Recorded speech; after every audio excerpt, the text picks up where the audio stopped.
Sabe por que Deus não estava recebendo? Porque não era segundo a vontade dele.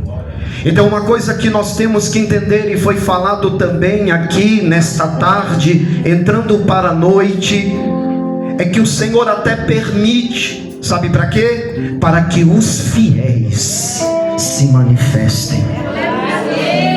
Porque no nosso meio tanto tem o trigo como tem o joio.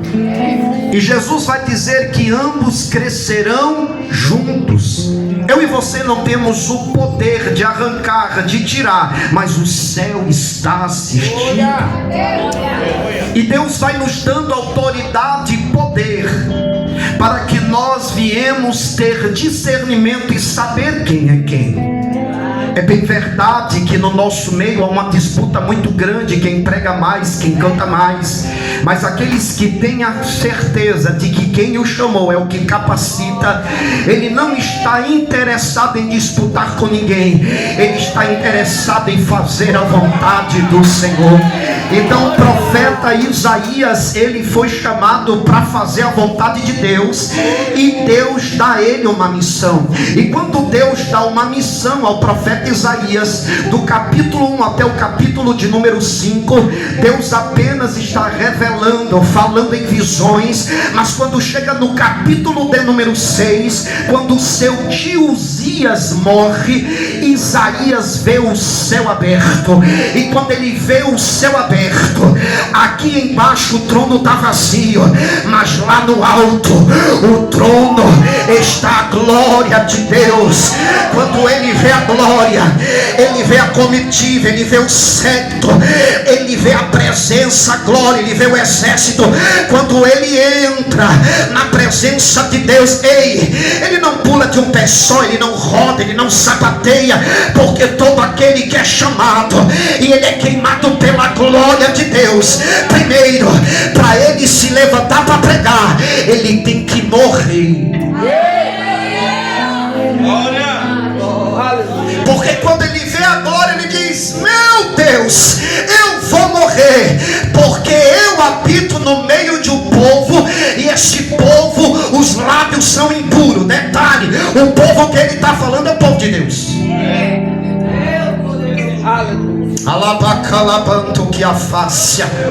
Mas a palavra do Senhor vai dizer que quando ele reconhece que ele está no meio daquele povo, Deus diz: eipa, tu não vai morrer não, porque quando tu sabe que tu não tem, que tu não é, aí eu entro.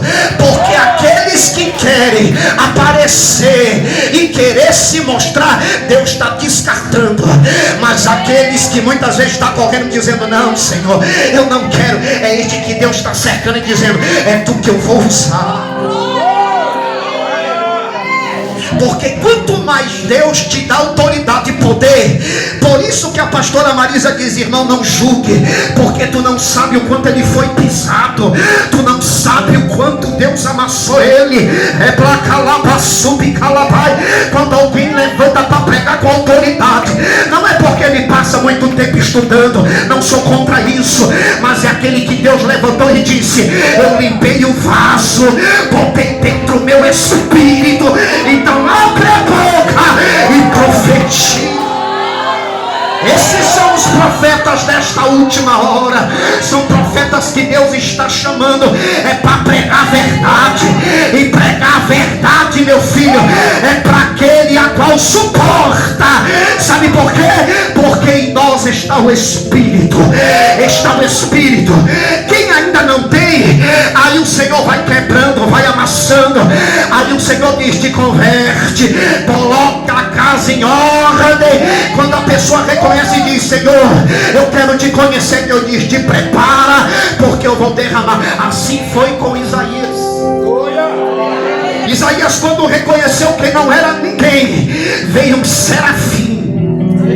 Olha como que isso aqui é pesado, pastor Eduardo. O serafim não ousou pegar com a sua própria mão. Pegar fora a séria. Isaías, na visão, ele vê que o serafim está pegando com matenais, ferramenta daqueles que trabalham com fogo. Quando quando o serafim traz um pedaço de tistão do altar, ele toca nos lábios de Isaías. E quando ele toca nos lábios de Isaías, naquele momento Isaías é purificado, selado e salvo para uma grande obra. Aí o céu se manifesta e diz: a quem eu enviarei? Aí Isaías abre a boca e diz: envia-me a mim, porque só pode carregar mensagem quem reconhece que o dono da mensagem não é você, é Deus. Porque quando Deus chama Isaías, não é para entregar a chave de carro. Quando Deus chama Isaías, não é para entregar a chave de mansão. Ele chama Isaías e diz: entrega, porque este povo está me desagradando, mas eu quero consertar. Então abra a tua boca e prega.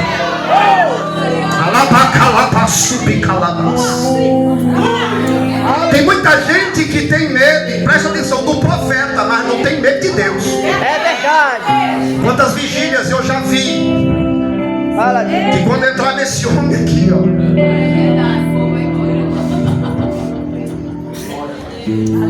tinha irmão que já pegava a vida e ia embora. Verdade, desse jeito.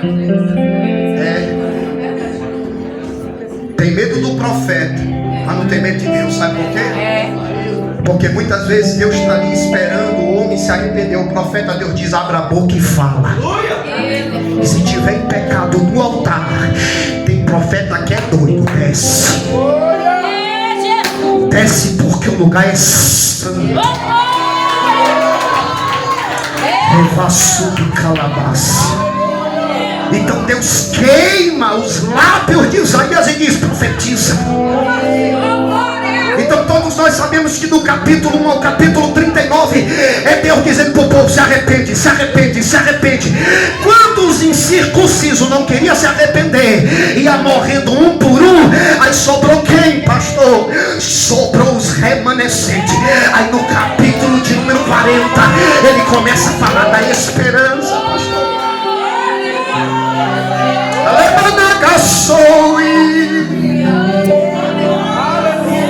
Ele começa a falar que o Senhor é o Consolador. Ele começa a falar que Ele é a justiça.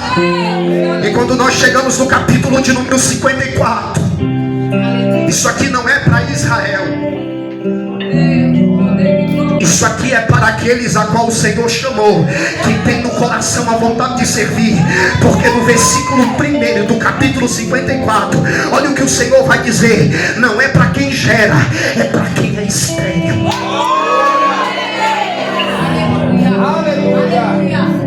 Infelizmente as pessoas nos julgam, não pela nossa espiritualidade, mas por aquilo que você possui. Se você tem um carro bom, se você tem uma casa boa, se você veste e sempre está ali no linho, as pessoas acham que você é uma pessoa cheia da presença de Deus. Ei, meu filho, Deus não mede a gente pelo que nós temos, não. Deus nos mede por aquilo que nós decidimos abrir a mão para servir a Ele. E para fazer isso, Deus nos coloca em lugares desertos e diz: é aqui que eu te sustento. Às vezes só tem o ovo, às vezes só tem o arroz, às vezes só tem o tomate, mas Deus está dizendo: vou levantar, vou levantar, vou levantar, vou levantar. Às vezes é na enfermidade, tu está ali numa prova, os amigos te abandonam, aqueles que batem no ombro que estão contigo, aí Deus diz: vamos ver mesmo. Aí Deus deixa todo mundo embora. Sabe por quê?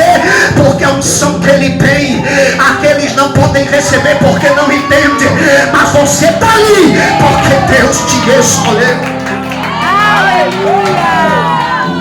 Aí quando tu passa a prova, somente com Ele, porque o Senhor vai dizer para Israel, Isaías capítulo de número 43: se tu passares pelo fogo, se tu passares pela água, o Senhor está dizendo: não vou te tirar da prova, mas eu vou passar contigo. E quando Ele passa contigo, Ele tira o pilantra, Ele tira o enganador, Ele tira o adúltero, o falso profeta.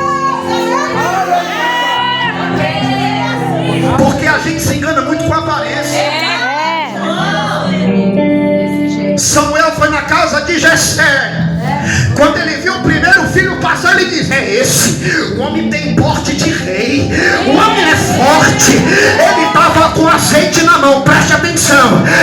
Hoje, como a pastora Marisa mesmo diz, tem muita gente aí recebendo, mas não foi Deus. Escute, naquele tempo o profeta, ele tinha um azeite, mas só derramava quando Deus disse: está liberado. Hoje em dia é um negócio, eu pago aqui, tu me unge lá. Agora foi forte. Quando ele entra e ele vê a aparência, o texto vai dizer lá em 1 Samuel que quando ele observa, ele diz: é esse. Aí o Deus diz: não te engana, Samuel. O homem vê a aparência. O que tem de profeta corrompido, meu filho, que no meio dos pequenos é chicote, mas nos grandes Deus vai te exaltar. Deus vai te exaltar. Mas quando é os pequenos, morre, apaga. Ei, meu filho, eu vou usar aqui a palavra da pastora Marisa, é do carroceiro ao empresário. A palavra é mesmo.